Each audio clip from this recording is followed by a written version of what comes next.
China tightens trade restrictions with North Korea in shock move against its ally.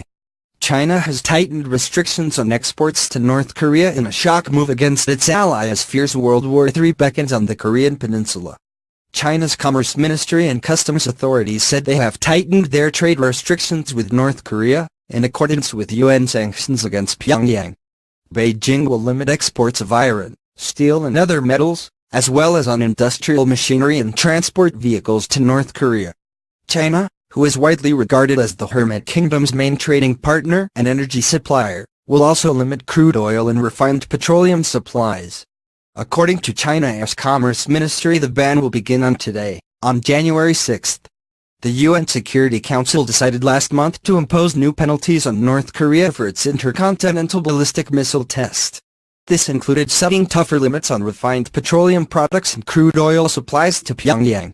In the past, Beijing has repeatedly acted as Pyongyang's diplomatic protector. However, North Korea's recent reckless behavior has begun to drive a wedge between the two nations.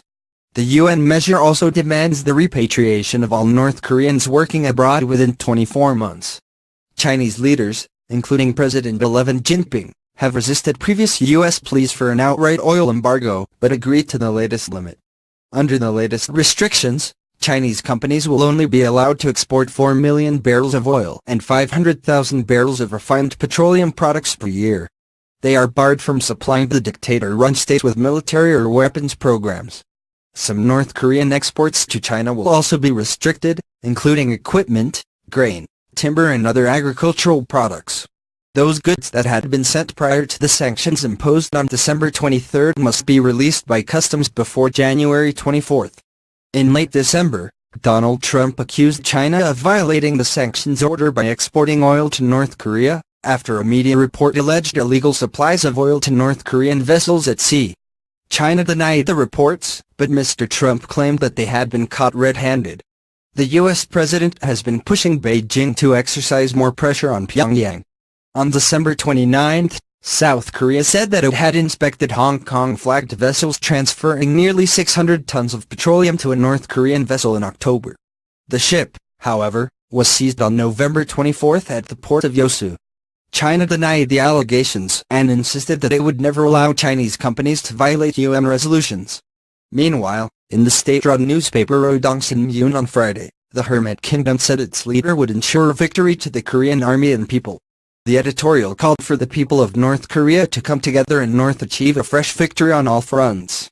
It stated, "No force on the earth can block the vigorous advance of Korea as it is under the outstanding and tested guidance of the Workers' Party of Korea, which leads our style of socialism to victory." The Supreme Leader's New Year address serves as an inspiring banner that gives the confidence and sure victory to the Korean army and people.